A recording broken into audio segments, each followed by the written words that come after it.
দর্শক আপনাদের সবাইকে স্বাগত জানাচ্ছি নিউজ 24 এর নিয়মিত আয়োজন সিএসআরএম জনতন্ত্র গণতন্ত্র দেখার জন্য। আপনাদের সঙ্গে আজকের পর্বে আছি আমি আশিকুর রহমান শ্রাবণ। আমরা এই আলোচনায় মূলত কথা বলি দিনের প্রধান খবর এবং সেই খবরের ব্যাখ্যা, বিশ্লেষণ, ভিন্ন মত এগুলো প্রসঙ্গ নিয়ে কথা বলি। আজকে আমরা দুটি বিষয় নিয়ে কথা বলবো। একটি হচ্ছে যে বিভিন্ন বাস্তবতা দেখতে পাচ্ছি আমরা যে সরকার বিরোধী যে শক্তিগুলো আছেন তারা একটি প্ল্যাটফর্মে আসার চেষ্টা করছেন এবং দাবিগুলো আসলে সেই পুরনো দাবি, সরকারকে গণতান্ত্রিক পথে নিয়ে আসা, সরকার পতন সহ আরও অনেক বাস্তবতা আছে এবং এর সঙ্গে বিশ্ব রাজনীতির নানা বাস্তবতাও সেখানে আছে। এটি নিয়ে কথা বলবো এবং আমাদের আলোচনার একেবারে শেষ ধাপে কথা বলবো যে 11 বছর পরে একজন বাংলাদেশি আবারও এভারেস্ট শৃঙ্গ জয় করেছেন, সেটি একেবারেই খুশির খবর। সেই খবর নিয়ে একটু আলোচনা করব। আমাদের সঙ্গে যারা যারা আছেন আলোচনা তাদের সঙ্গে আপনাদেরকে পরিচয় করে। আমাদের সঙ্গে স্টুডিওতে আছেন TBN 24 এর প্রধান সম্পাদক নাজমুল আশরাফ, আপনাকে স্বাগত। ধন্যবাদ আপনাকে। আমাদের সঙ্গে ভার্চুয়ালি আছেন ঢাকা বিশ্ববিদ্যালয়ের মার্কেটিং বিভাগের অধ্যাপক ডক্টর মিজানুর রহমান, আপনাকে স্বাগত জানাচ্ছি আমাদের আজকের আলোচনায়। দর্শক আপনারা আমাদের সঙ্গে আছেন, আপনার প্রশ্ন, তর্ক, যুক্তি নিয়ে আপনি আমাদের সঙ্গে হাজির হতে পারেন ভার্চুয়ালি। আমরা আপনাদের সঙ্গে সরাসরি সম্প্রচারে আছি নিউজ 24 এর ভেরিফাইড ইউটিউব চ্যানেল এবং তার সঙ্গে আমাদের ওয়েব পোর্টালেও আমরা আছি। আলোচনাটা শুরু করতে চান নাজমুল আশরাফ আপনাকে দিয়ে। আমরা এই আলোচনা বহুভাবে করেছি। নির্বাচনের আগে এক ধরনের ফরম্যাট ছিল, নির্বাচনের পরে প্রায় 6 মাস অতিক্রান্ত হয়েছে, সেখানে অন্য আলোচনা এসেছে। আমরা দেখেছি যে সাম্প্রতিক সময়ে সরকার বিরোধী যে শক্তিগুলো ছিল 62 দল, তার সঙ্গে 39 দল, অলি আহমেদ এবং জামাত নিয়েও টুকটাক আলোচনা হচ্ছে। তারা এতদিন পরে কেন আবার একই মঞ্চে, কোন উদ্দেশ্যে, সফলতা ব্যর্থতার পরিমাপ কোন হিসাবে আপনি করতে চান? ধন্যবাদ শ্রাবণ। বিষয়টা হলো কি যে আমরা সরকার বিরোধী রাজনৈতিক শক্তি যত আছে 62, 65, 39 যত দল জোট আছে তারা বিভিন্ন সময়ে বিভিন্ন কর্মসূচি, বিভিন্ন সিদ্ধান্ত নিয়েছে এবং সরকারের বিরুদ্ধে তাদের অবস্থানটাকে সুসংহত করার বা ঐক্যবদ্ধ করার বা পুরো শক্তিকে এক জায়গায় নিয়ে আসার চেষ্টা বিভিন্ন সময় করেছে এবং সংখ্যার দিক থেকে আমরা অনেক বড় বড় জোটও দেখেছি, কিন্তু তারা সাফল্য অর্জন করে নাই। তাদের দাবি, তাদের চাওয়া, তাদের বাস্তবতা অনুযায়ী যেমন সাফল্য আসে নাই। আর আমি যদি সরকারি দল বিরোধী দলের বাইরে সাধারণ মানুষ বা জনগণের জায়গা থেকে চিন্তা করি, জনগণের যে চাওয়া প্রত্যাশা রাজনীতিতে, রাজনীতিবিদদের কাছে, শাসক দল বিরোধী দল সব কিছু মিলিয়ে সেই প্রত্যাশাও পূরণ হয় নাই। সব কিছু মিলিয়ে যদি বলি আমরা যে আমাদের রাজনীতি প্রতিনিয়ত মনে হয় ব্যর্থতার দিকে আগাচ্ছে।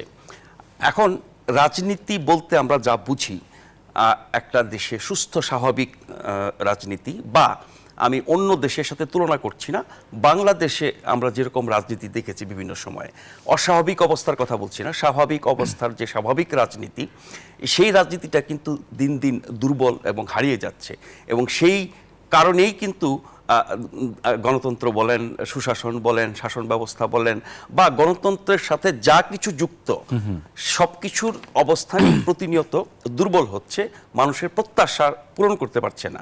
সেই জন্য আমরা সরকারকে দোষ দিই, যারা সরকারে আছেন, যারা সরকার পরিচালনা করেন, দেশ পরিচালনা করেন, যাদের হাতে ক্ষমতা, কর্তৃত্ব এবং যারা সব কিছু নিয়ন্ত্রণ করেন তাদেরকে দোষ দিই। নিশ্চয়ই তাদেরকেই প্রথম দোষ দিতে হবে। তাদের দায় বেশি, তাদের দায়িত্ব বেশি, তাদের সাফল্য ব্যর্থতা সেগুলোও বেশি। বিপরীতে এই যে সরকার বা সরকারি দল বা শাসক শ্রেণীর যে ব্যর্থতা, দুর্বলতা, আরও যা কিছু নেতিবাচক দিক আছে, তার বিপরীতে বিকল্প শক্তি কি? সেটা সরকার বিরোধী দল। সরকার বিরোধী দলের সবচেয়ে বড় দল হচ্ছে আওয়ামী লীগ, বিএনপি। বিএনপির আরও অনেকগুলো সহযোগী দল আছে। জাতীয় পার্টি সরকারি দল না বিরোধী দল, এটা নিয়ে অনেক বিতর্ক হতে পারে, কিন্তু 7 জানুয়ারি নির্বাচনের পর থেকে জাতীয় পার্টির যে অবস্থান, তাদের যে কথাবার্তা আমরা শুনি, তাতে করে তাদেরকে আমরা বিরোধী দলে ফেলতে পারি। এখন জাতীয় পার্টিকে বিএনপির জোটে নেবে বলে তো মনে হয় না। তারপরও একটা মোটা দাগে বড় ঐক্য, যেটা আপনি বলছেন যে সরকার বিরোধী সকল শক্তির একটা হতে যাচ্ছে, সেখানে হয়তো তারাও থাকতে পারে অবস্থানগত কারণে।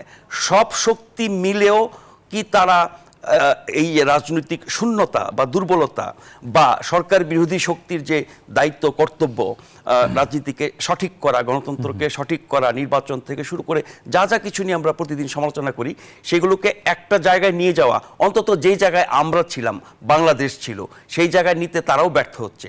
কেন ব্যর্থ হচ্ছে সেটার হিসাব নিকাশ নিশ্চয়ই তারা করবে, তারা অনেক রকমের জবাব দেয়। তাদের অনেক বক্তব্যই আপনি যৌক্তিক মনে করবেন, দেশের স্বার্থে, জনগণের স্বার্থে, রাজনীতি, গণতন্ত্র, নির্বাচন সব কিছুর স্বার্থে, কিন্তু সেটা কি তারা বাস্তবায়ন করতে পারে? বা বাস্তবায়ন করার ক্ষেত্রে তাদের যেই কৌশল, তাদের নেতৃত্ব, তাদের পরিকল্পনা, তাদের তৎপরতা, এখানে যেমন নানান দোষ ত্রুটি ব্যর্থতা আপনি দেখবেন, ঠিক একইভাবে এই কাজগুলো স্বাভাবিকভাবে করার জন্য যেই বাস্তবতা দরকার, সেই বাস্তবতাটা সরকার বা প্রশাসন বা রাষ্ট্র অনেক সময় ব্যাহত করে। এবং এমন সব কলা কৌশল, আমরা জানি রাজনীতিতে কৌশল থাকে, অপকৌশলও থাকে, আমাদের কৌশলের চেয়ে অপকৌশল অনেক বেশি, প্রকাশ্য তৎপরতার চেয়ে অপ্রকাশ্য তৎপরতা অনেক বেশি। ফলে রাষ্ট্র সরকার যাদের হাতে, তারা এমন সব কাজ করে প্রকাশ্যে বা গোপনে, তার কারণে এই বিরোধী শক্তির যে স্বাভাবিক ভূমিকা, সেটাও তারা রাখতে পারে না। জি, আমি একটু ডক্টর মিজানুর রহমানের কাছে আসি এই প্রসঙ্গ নিয়ে কথা বলার জন্য। আমরা দেখেছি যে নির্বাচনের পরেও সরকার বিরোধী অবস্থানে বিএনপি সেই পুরনো কথাগুলোই বলছে এবং তার সঙ্গে তাদের সহযোগী শক্তিগুলোও যোগ হয়েছে। যদি আমরা গত শুক্রবারের কথা বলি, তারা ধারাবাহিক বৈঠক করছিল, সেই বৈঠকের প্রেক্ষাপটে এর সঙ্গে আরও অনেকগুলো দলও যুক্ত হয়েছে। জামাত প্রসঙ্গেও তারা আলোচনা করেছেন যে আসলে একই মতাদর্শের তারা যেহেতু রাজনীতি করছেন, একসঙ্গে তারা যাবেন কিনা।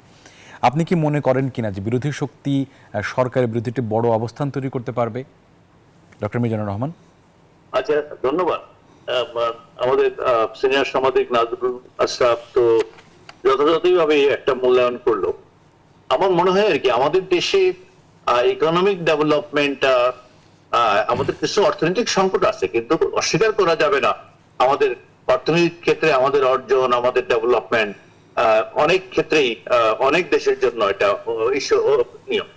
কিন্তু আমাদের পলিটিক্যাল ডেভেলপমেন্ট আসলে সেভাবে হয়। পলিটিক্যাল ডেভেলপমেন্ট না হওয়ার পেছনে অনেক সময় আমরা নির্বাচন, ইলেকশন কমিশন এবং বিভিন্ন যে প্রতিষ্ঠানগুলো আছে এগুলোর ক্ষমতায়ন, এগুলো নিয়ে কথা বলি। কিন্তু আসলে মূল স্টেক হোল্ডার যারা এই একটা গণতান্ত্রিক ব্যবস্থায়, সেটা হচ্ছে রাজনৈতিক দল।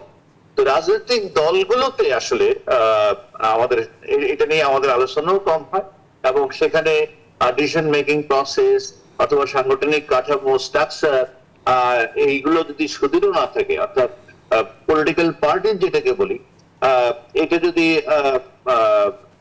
যেভাবে একটা রাজনৈতিক দল পরিচালিত হওয়া দরকার, একটা সংগঠন যেভাবে চলে, কতগুলা কমিটি থাকে, লেয়ার থাকে, এবং সেই ডিসিশন গুলো সেইভাবে হয় এবং সেগুলো আস্তে আস্তে নিচের দিকে যায়, বাস্তবায়িত হয়, এই যে প্রসেসটা, তো আমাদের রাজনৈতিক দলগুলোর ক্ষেত্রে এটা খুবই বিরল। বিশেষ করে বড় রাজনৈতিক দলগুলোর ক্ষেত্রে তো আমি মনে করি অনেক অগ্রসর। আর ছোট যেগুলো, যাদের সাথে আপনি বলতেছেন আমাদের বর্তমান রাজনীতির যে বিরোধী দল বিএনপি বা তার সম্বন্ধ, যাদের সাথে কথা বলছে গত শুক্রবারে বা তার আগে, এগুলো অনেকগুলোই আছে ওই ব্যক্তিকেন্দ্রিক দল, একজন, দুইজন, পাঁচজন, বড় বড় নাম দিয়ে রাখছে, মঞ্চ, এইটা সেটা, আসলে সব মিলিয়ে লোক মানে 250 লোক জড়ো করারও ক্ষমতা নেই এদের। তো অতএব এদের সাথে মিটিং করা না করার কোন ব্যাপার না। মূল ব্যাপারটা হচ্ছে একটা রাজনৈতিক শক্তি হিসেবে আপনাকে স্বীকার করতে হবে জামায়াতে ইসলামী। জামায়াতে ইসলামীর যে সংগঠন, সাংগঠনিক কাঠামো এবং কেডার ভিত্তিক এক ধরনের যে চর্চা তাদের মধ্যে আছে, এত কিছুর পরেও এটা কিন্তু আছে, এটা মানে ছোট হোক বা দুর্বল হোক, কিন্তু একটা সাংগঠনিক কাঠামো ওদের আছে, এবং সেখানে বিএনপি এটার একটা সাপোর্ট তারা চায়। তো সেই ক্ষেত্রে আমি মনে করি এই যে একটা টানাপোড়েন কিন্তু আবার হবে এদের সাথে বামপন্থী যে বাম, অতি বাম, বিশেষ করে আলট্রা বাম যাদেরকে বলি, এদের অবস্থানটা ওরা মনে করে আমরা যদি জামাত যদি বিএনপির সাথে চলে আসে, তাইলে তাদের এখন যতটা পাত্তা পাচ্ছে প্রেস ক্লাবে, মানববন্ধনে, সাধারণ যেভাবে একটা মনে হচ্ছে এক্ষুনি মানে ওদের বিরোধী জোট ক্ষমতা থেকে সরকারকে নামিয়ে ফেলবে, এরকম একটা যে মিডিয়া কভারেজ এবং তাদের যে সময়ও পড়ছে, সেটা তাদের কমে যাবে। এই দ্বন্দ্বটা ওর মধ্যে আছে। কিন্তু তারপরে একটা জিনিস, আবার কমন একটা প্ল্যাটফর্ম হচ্ছে এটা, আমাদের দেশে অতি বাম যারা, তারাও এক পর্যায়ে অতি ডান, অর্থাৎ 180 ডিগ্রির কাছাকাছি চলে যায়। আর যেগুলাকে আমরা ধর্মাশ্রয়ী রাজনীতি বলি বা যেটা বলা হয় ফান্ডামেন্টাল মানে রাজনীতি বলি, তাদের সাথে এক ধরনের মেরুকরণ শেষ পর্যন্ত হয়। কারণ ইস্যুস গুলোতে শেষ পর্যন্ত যেটা নিয়ে আসে সেই পুরনো ইস্যুগুলা, অর্থাৎ 1952 সাল থেকে যে ইস্যুগুলো, ভারত বিরোধিতা, ভারত এবং এই যে ইস্যুগুলো, এগুলো খুব পপুলার ইস্যুগুলো মনে করে এরা, এবং সবাই মিলে এতে এসে একাত্তা হয়। তো এইগুলো অনেক সময় খুব একটা বেশি কাজে আসেনি, কারণ 54 সালে যুক্ত ভোটের নির্বাচনে ওই কথাগুলো এইগুলো থেকে বলা হয়েছিল। দেখেন প্রায় এখন তাদের বক্তব্য হচ্ছে ভারত ভারত চালাচ্ছে, ভারত কিনে নিচ্ছে, ভারত দিয়ে দিচ্ছে সবকিছু। তো আমি জানি না এইটা এইটা যখন সহায়তা ঘোষণা করে তখনও বলা হয়েছিল যে এটা ভারতে লেগে দিচ্ছে। আমাদের মুক্তিযুদ্ধের সময় তো পুরাটাই তাদের লক্ষ্য ছিল ভারত এটা করাচ্ছে। তো এইটা এখন এই এত পুরনো একটা আইটেম, এটা নিয়ে এখন যে রাজনীতি মেরুকরণের কথা আপনি বলছেন, এইটাকে কেন্দ্র করে, এছাড়া আমি আর অন্য কোনো ইস্যুস তো দেখি না। এরকম না যে আমাদের যে জনদুর্ভোগ হচ্ছে, যে সকল মুদ্রাস্ফীতি, মানুষের কষ্ট, বেকারত্ব ইস্যু, মানে জনমানুষের যে ইস্যু গুলো, এইগুলো নিয়ে আমি অন্তত বড় ধরনের একটা আলোড়ন সৃষ্টি করার মতো কোনো প্রোগ্রাম, জনসম্পৃক্ত করা, এরকম কিছু তো আমি দেখি না। ওই সারাক্ষণ তাদের মুখে একটাই কথা, ওই ছোট ছোট যে দলগুলো আছে তারাও প্রতিযোগিতা, আর কতগুলো ইউটিউবার আছে বিদেশে পাটপাড়ি করে ওদের কথা ওরাই যেটা বলে, এটা আবার ডক্টর মিজানুর রহমান বিষয়ে এখান থেকে বলে, একই প্রোগ্রামে চলছে এরা সবাই। একটা বিরতি নিব আমরা আসলে এই আলোচনায় আমরা আমরা এই আলোচনায় একটু বিরতি নিতে চাই, কারণ বিরতির পরে এসে আলোচনাটি আমরা আরো সামনে এগিয়ে নিয়ে যাওয়ার চেষ্টা করব। অনেকগুলো প্রেক্ষাপট তৈরি হচ্ছে কথা বলার মতো। দর্শক, আপনারা আমাদের সঙ্গে থাকবেন। আমরা এই আলোচনায় প্রথমবারের মতো বিরতি নিচ্ছি। আপনারা দেখছেন CSRM গণতন্ত্র। দর্শক, আবারও স্বাগত। আপনারা দেখছেন CSRM গণতন্ত্র। আলোচনার এই পর্যায়ে আমরা আসলে ওই প্রসঙ্গ নিয়ে কথা একটু সামনে এগিয়ে নিয়ে যাব। তার সঙ্গে আসলে বিশ্ব রাজনৈতিক প্রেক্ষাপটকে যুক্ত করতে চাই।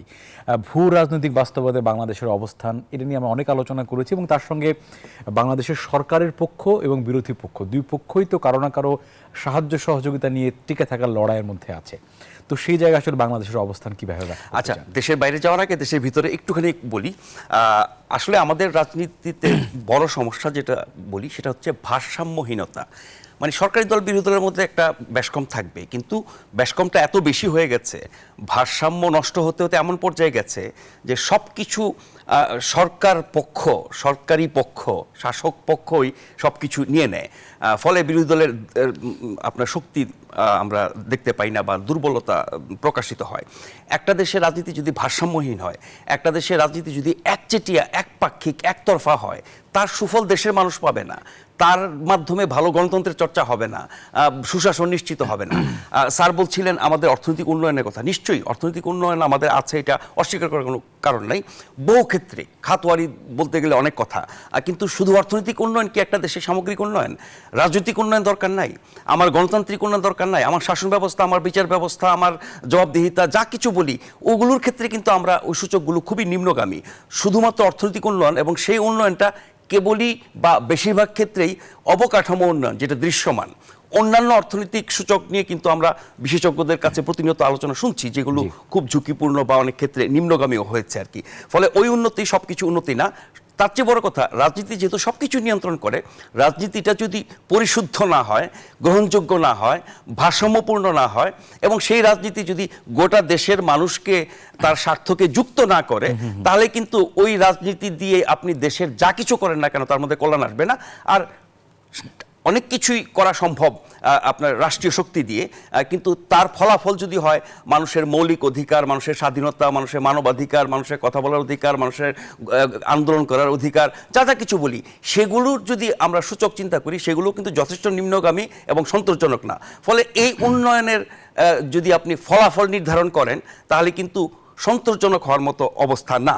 আপনি বলছেন যে বৈশ্বিক বাস্তবতা এবং আমাদের রাজনীতি, নির্বাচন এলে পরে, বা বিশেষ করে 7 জানুয়ারি নির্বাচনের সময় আমরা যে বাইরের শক্তির যে দৌড়ঝাঁপ দেখেছি, একদিকে ইউরোপ আমেরিকা, আরেকদিকে ভারত চায়না রাশিয়া, একদিকে আওয়ামী লীগ, আরেকদিকে বিএনপি বা তাদের সমকক্ষ যারা আছেন সমমনা, তারা, এগুলো কিন্তু কোনো সুস্থ স্বাভাবিক রাজনীতি না।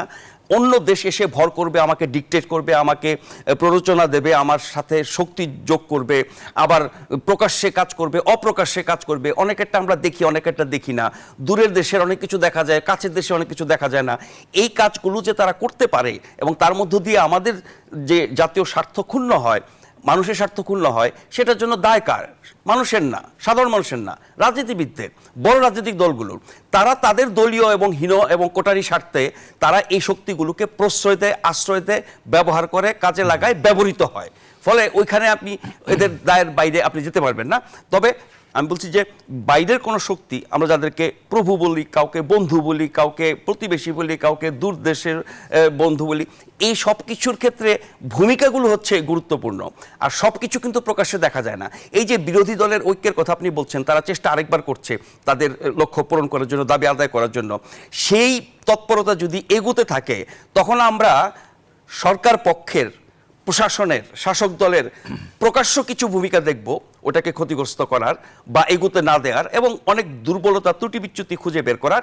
আর অপ্রকাশ্যে অনেক কাজ হয় যেগুলো আমরা দেখি না, ফলাফলটা দেখে বুঝতে পারি। সেই অপ্রকাশ্য তৎপরতা কিন্তু রাষ্ট্রেরই বিভিন্ন শক্তি, অদৃশ্য শক্তির মাধ্যমে হয়, আবার রাষ্ট্রের বাইরের অদৃশ্য শক্তির মাধ্যমে হয়। সেই জায়গাটাতে কিন্তু আমাদের রাজনীতি, বিশেষ করে সরকার বিরোধী রাজনীতি, সুস্থ গণতন্ত্রের জন্য যেটুকু দরকার, সেটা প্রতিনিয়ত ক্ষতিগ্রস্ত হচ্ছে। ডক্টর মিজানুর রহমান, আপনার কাছে এই প্রসঙ্গ নিয়ে একটু কথা বলতে চাই। আসলে নাজমুল আশরাফ যেটি বলেছেন যে উন্নয়ন কিন্তু ভারসাম্যহীন উন্নয়ন, এবং তার সঙ্গে আসলে গণতন্ত্রের ভারসাম্যহীনতাও আছে, এবং আমাদের বন্ধু বা প্রভু যাই বলুন না কেন, সেই শক্তিগুলোর পদচারণা বাংলাদেশের বাস্তবতায় কতটুকু এই মুহূর্তে আপনি লক্ষ্য করতে পারছেন, ডক্টর মিজানুর রহমান? না, আমি যেটা বললাম না সেটাই আমার নাজমুল আশরাফ বিস্তৃত ব্যাখ্যা করলো। আমি শুরুতেই বলছিলাম আমাদের ইকোনমিক ডেভেলপমেন্টের সাথে পলিটিক্যাল ডেভেলপমেন্টের সামঞ্জস্য নেই। এটা সোসাইটিতে রাজনীতি, সংস্কৃতি, কালচার, এই বিষয়গুলো যদি পোক্ত না হয়, তাহলে ইকোনমিক ডেভেলপমেন্ট সাস্টেনেবল হয় না। কারণ এইগুলো পরে বিভিন্ন কারণে, মতাদর্শিক কারণে, অথবা একটা আদর্শিক অবস্থান থেকে যখন ডেভেলপমেন্টকে বা উন্নয়নকে, গণতন্ত্রকে যদি আমরা পরিচর্যা না করি, এক পর্যায়ে এটা টেকসই হয় না। সেই জন্য আমাদের রাজনীতি থেকে, আমাদের কালচারে অনেক কাজ করতে হবে। আর যেটা হচ্ছে বিদেশিদের আনাগোনা, বিদেশিদের অবস্থান, এইটা বোধহয় এখন একটা গ্লোবাল ভিলেজে যাদের পারস্পরিক স্বার্থ থাকে, তাদের এক ধরনের জড়াজড়ি, ইনভলভমেন্ট, এগুলো। যেমন ভারতের নির্বাচন হচ্ছে, রাশিয়ার থেকে বলে দেওয়া হলো যে আমেরিকা ভারতের নির্বাচনে প্রভাব বিস্তার করছে। আর খোদ আমেরিকা নির্বাচনেও বলা হয়েছিল যে পুতিন আমেরিকার নির্বাচনে বলা হয় একটা দলকে সাপোর্ট দিচ্ছে এবং ইন্ধন দিচ্ছে। এগুলো বোধহয় এখন খুব বেশি আপনি দূরে যেতে পারবেন না, কারণ এদের বিভিন্ন রকমের এজেন্ডা থাকে, স্বার্থ থাকে। সেই কারণে বিদেশিরা ইনভলভ হয়। কিন্তু এখন যেটা হয়, আমাদের দেশের রাজনীতি বা রাজনৈতিক আন্দোলন যদি আমাদের নিজেদের ইস্যু নিয়ে, নিজেদের পায়ে না দাঁড়িয়ে অন্যের উপর ভরসা করে এটা হয়। দেখেন, দ্বাদশ জাতীয় সংসদ নির্বাচনের আগে মার্কিন যুক্তরাষ্ট্র, তার রাষ্ট্রদূত এবং ইউরোপিয়ান ইউনিয়ন সবাই মিলে এমন একটা অবস্থা তৈরি করলো, একটা পক্ষ নিয়ে নিল বলতে গেলে প্রকাশ্যে। অন্যরা হয়তো পক্ষ ছিল কিনা এটা কিন্তু প্রকাশ্যে একমাত্র আমাদের দুইজন মন্ত্রীর স্টেটমেন্ট ছাড়া অন্য আর কোনো প্রমাণ কিন্তু নাই। আমাদের রাজনীতিতে ভারত কতটা ভূমিকা রাখছে, রাশিয়া কতটা ভূমিকা, চায়না ভূমিকা রাখছে, এগুলো আমাদের দুই একটা মন্ত্রী ব্যাপার শক্তি ছাড়া আর আপনি কোনো তথ্য প্রমাণ বা অন্য কিছু পাবেন না। কিন্তু আমেরিকা যে প্রকাশ্যে এটা নেমেছিল, এই প্রতিদিনই এই অফিসে যাওয়া, সেই অফিসে যাওয়া, নেতাদের সাথে মিটিং, অনেকটা মনে হয়েছিল আরেকজন যুগ্ম সাধারণ সম্পাদক আমেরিকার সাথে, এরকম মনে হয়েছিল। কিন্তু এখন কি হলো দেখেন, যখন নির্বাচন হয়ে গেল, চায়না, রাশিয়া আগের অবস্থানে আছে, ভারত তো আগের থেকেই শাসক দল, তাদের সাথে সুসম্পর্ক। আর আমেরিকায় বাঁচছিল, মানে আমেরিকা এখন আমেরিকান স্টেট লেভেলের একজন যে সেক্রেটারি আসলো, ডোনাল্ড লু, তাকে বললো যে এর আসা যায় কিসে যায় আসে না, বিএনপি থেকে বলা হইলো যে এর আগের বার যখন আসছিল তখন সেই ছিল ত্রাণকর্তা, ওই নাজমুল আশরাফ, মানে কেউ বলছে ঈশ্বর, ভগবান পর্যন্ত বলছে আমাদের এই ডোনাল্ড লুকে। কিন্তু দেখা গেল এখন এইবার যখন আসছে বলছে না, আমাদের সাথে আর কোনো সম্পর্ক নাই। কারণ ওই ইউটিউবাররা, বিদেশ থেকে পলাতক ইউটিউবাররা বলছে যে ভারতের মাধ্যমে, আমেরিকার মাধ্যমে ভারত বিএনপি কে নির্বাচন থেকে দূরে সরিয়ে রাখছে, এটাকে একটা থিওরি দিছে। এবং সেই থিওরি অনুযায়ী আমাদের বিজয়নগর অফিস থেকেও বলা হলো যে আমেরিকার সাথে এখন আর, তাহলে আর বিএনপি নামক যে দলটা, তার বিদেশে আর কি থাকলো? আমেরিকা নাই, রাশিয়া নাই, চায়না নাই, এবং কেউই তাদের সাথে থাকলো না। তাইলে এরকম একটা দল, আমি জানি না এটা বন্ধুত্বহীন। স্যার, একটা ছোট্ট সম্পূরক প্রশ্ন করতে চাই স্যার, একদমই অল্প সময় উত্তর দেওয়া আপনি দিবেন নিশ্চয়ই। বিএনপি এবং জামাত যদি আবারও এক হয়ে রাজপথে নামার পরিকল্পনা বাস্তবায়ন করতে পারে, তখন কি আলোচনাটা ভিন্ন হবে কিনা ছোট্ট করে যদি বলেন স্যার, একটু বিরতিতে যাওয়ার আগে 1-1.5 মিনিটে স্যার।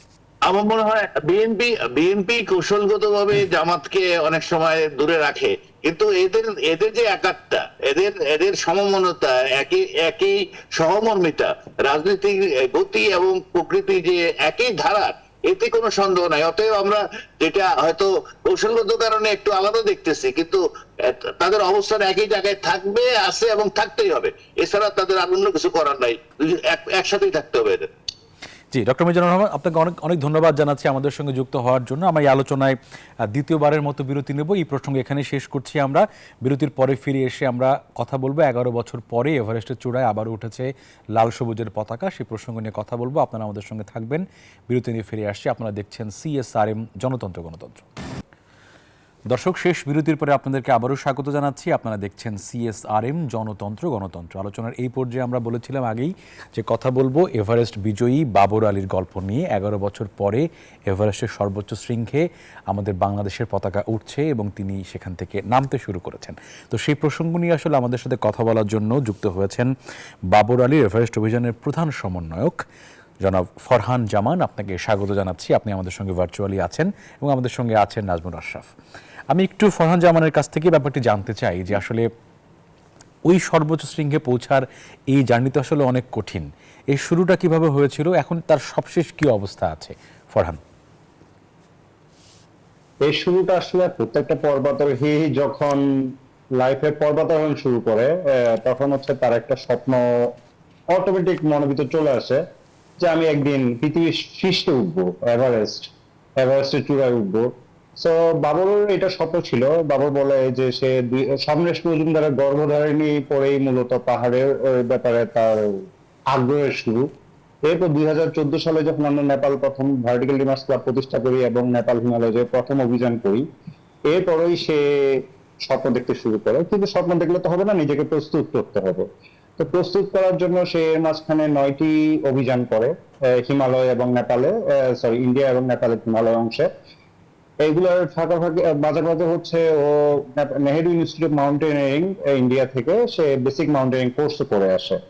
তো কোর্স করে আসার পর মোটামুটি তার কনফিডেন্স ছিল ইন্ডিয়াতে বেশ কয়েকটি অভিযান করার পর। In the mean time Covid চলে আসে। আমাদের ইচ্ছে ছিল 2018-19 সালের দিকে আমরা এভারেস্ট অভিযান করবো চট্টগ্রাম থেকে বা আমাদের ক্লাব থেকে, বাট কোভিড চলে আসার কারণে এটা সম্ভব হয়নি। এরপর 2022 সালে যখন কোভিড এর পর আস্তে আস্তে রেস্ট্রিকশন শিথিল হলো, তখন বাবর একটি পর্বত বেছে নেয়। আমরা ক্লাব থেকে বাবর জন্য বেছে নিই এটা আমাদাবলাম। আমাদাবলাম হচ্ছে হিমালয় এলাকায় অন্যতম কঠিন পর্বত নামে পরিচিত, যেটা ইতিপূর্বে পশ্চিমবঙ্গ এবং বাংলাদেশ থেকে অনেকেই চেষ্টা করেছেন কিন্তু সামিট হয়নি। বাবর এটি প্রথম চেষ্টাতেই কুইকেস্ট টাইমের মধ্যে এটা সামিট করে ফেলে। তখন আমরা সবাই বুঝলাম যে সে ক্যাপাবল এনাফ। এরপর হচ্ছে তখন থেকে সে এভারেস্ট নিয়ে ভাবতে শুরু করে। এরপর যখন আমরা গত অক্টোবরে 2023-এর অক্টোবরে নেপালে 2টি 6000 মিটার পিক এক্সপিডিশন করি, আমি সহ ছিলাম সেখানে। সেখানে গিয়ে যখন দেখলাম একটা অ্যাভালাঞ্চ ছিল, অ্যাভালাঞ্চের ভিতরে সে সেলফ অ্যারেস্ট বলে, ওই যে আইসেক্স দিয়ে গেথে বরফের মধ্যে নিজেকে আটকে রাখা, যখন তুষারধস হচ্ছে তুষারধসের হাত থেকে নিজেকে রক্ষা করা, ওইটা করেও সে টিকে যেতে পারছে। এবং হচ্ছে যখন সে সামিট করতে পারছে তখন আমরা বুঝতে পারলাম হি ইজ টেকনিক্যালি সাউন্ড।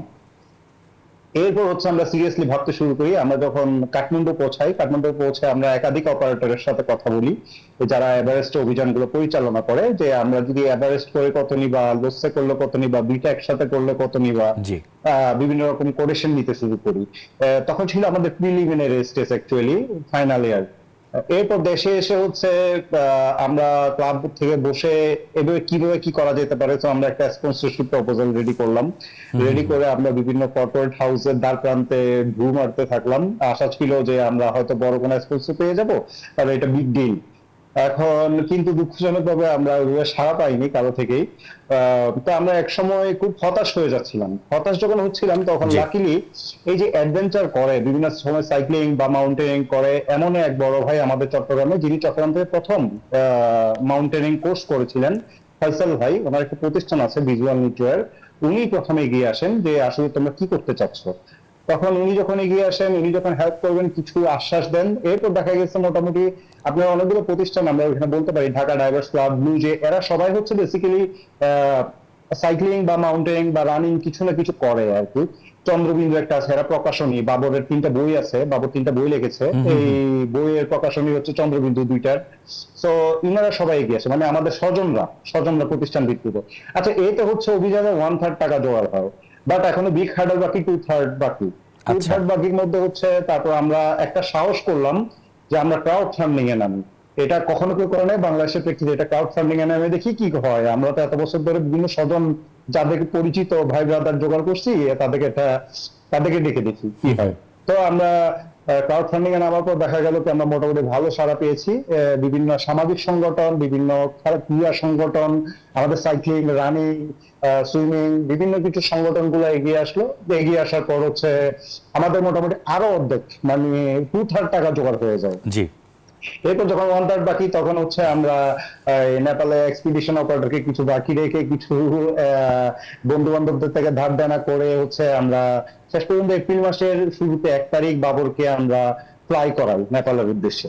এখান থেকে হচ্ছে নেপালের মোটামুটি অভিযানের শুরু আর কি।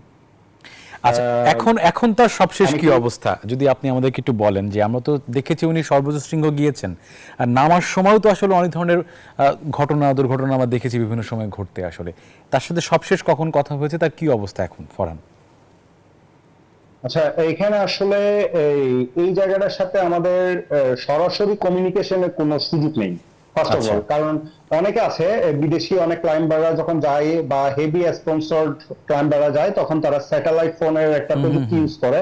আপনি জেনে অবাক হবেন যে বেস ক্যাম্পে যদি একটা এভারেস্ট লিঙ্ক নামে ওয়াইফাই কানেকশন আছে, খুবই দুর্বল নেটওয়ার্ক, ওইটার যদি আপনি এই 1 মাস বা 1.5 মাস এভারেস্ট অভিযান চলাকালীন সময়ে ওইখানে যদি ওইটার ওয়াইফাই কানেকশন নেন, আপনাকে গুনতে হবে $350।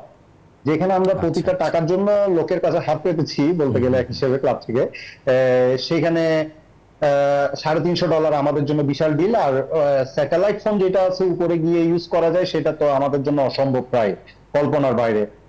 স্বাদ অনেক সাধ্যকম আর কি। সো এরপর যেটা হলো, বাবরের সাথে বিকালবেলা আমরা এক্সপিডিশন অপারেটরের মাধ্যমে, অপারেটর বেস ক্যাম্প থেকে হচ্ছে ওদের সাথে রেডিও মারফত যোগাযোগ করে আমরা, ও অপারেটর তারপর আমাদেরকে জানায়, এখানে জানায় ওয়াইফাই বা হোয়াটসঅ্যাপ বা ডিরেক্ট ফোনে। তো আমরা জেনেছি বিকালবেলা 5টার দিকে খবর পেয়েছি যে বাবর ক্যাম্প 4 যেখান থেকে সে গতকাল পুশ শুরু করেছিল, সে ক্যাম্প 4-এ নেমে এসে সে রেস্ট করছিল, বিশ্রাম নিচ্ছিল, খাওয়া দাওয়া করছে। আজকে রাতে হচ্ছে তার লোকসের দিকে প্ল্যান ছিল। আমরা অ্যাকচুয়ালি কিন্তু 2টা পিক এখানে, এভারেস্ট এবং লোকসে, পৃথিবীর 1 নম্বর এবং 4 নম্বর হাইস্ট পিক।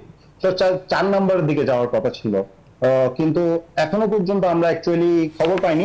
আমরা তার জন্য আসলে দোয়া করি তিনি যেন নিরাপদে ফিরে আসতে পারেন। একেবারেই শেষ সময়, 1 মিনিট সময় আমাদের হাতে আছে। নাজমুল আশরাফ ভাইয়ের কাছে একটু মন্তব্য শুনি অল্প করে। সুখবর তো আমরা খুব একটা পাই না, বহুদিন পর একটা সুখবর পেলাম, নিশ্চয়ই এটা আমাদের ভালো লাগছে। এর আগেও আমাদের ছেলেমেয়েরা এভারেস্ট বিজয় করেছে। ছোটবেলায় আমরা বইতে প্রথম এভারেস্ট বিজয়ের কাহিনী পড়েছি, তারপরে অনেক বছর অনেক দেশের অনেক রকমের এই এভারেস্ট জয়ের কাহিনী, চেষ্টা এবং ব্যর্থ হওয়া, অনেক কিছু আমরা জানি। বাংলাদেশে একের পর এক যখন আমাদের ছেলেমেয়েরা এভারেস্ট বিজয় করে, তখন আমরা যেমন খুশি হয়ে আমাদেরকে আশাবাদী করে। আর যদি প্রতীকী অর্থে বলি, যে দেশের মানুষ পৃথিবীর সর্বোচ্চ পাহাড়ের মাথায় উঠতে পারে, তার পক্ষে কোনো কিছু মানে কোনো বাধাই বাধা না। আমরা যেসব জাতীয় ভাবে সংকটের কথা বলি, রাজনৈতিক, অর্থনৈতিক, সামাজিক, সাংস্কৃতিক, সেসব ক্ষেত্রে নিশ্চয়ই বাঙালি জাতি, বাংলাদেশের মানুষের সেই সক্ষমতা এবং দূরদর্শিতা এবং সদিচ্ছা আছে। সেই চেতনাকে যদি আমরা কাজে লাগাতে পারি, আমরা সব সমস্যার সমাধান করতে পারবো। ধন্যবাদ জানাচ্ছি নাজমুল আশরাফ আপনাকে, একই সঙ্গে ফরহান জামানকে অসংখ্য ধন্যবাদ জানাচ্ছি আমাদের সঙ্গে যুক্ত হয়ে এই খবরাখবরগুলো দেওয়ার জন্য। দর্শক, আপনাদের সবাইকে ধন্যবাদ জানাই। আপনাদের সাথে কালকে আমার আবার দেখা হবে, অন্য অনেক প্রসঙ্গ নিয়ে তর্কযুক্তি উপস্থাপন করব। সে পর্যন্ত আপনারা আমাদের সঙ্গে থাকবেন। আপনারা দেখছিলেন CSRM, জনতন্ত্র গণতন্ত্র। শুভরাত সবাইকে।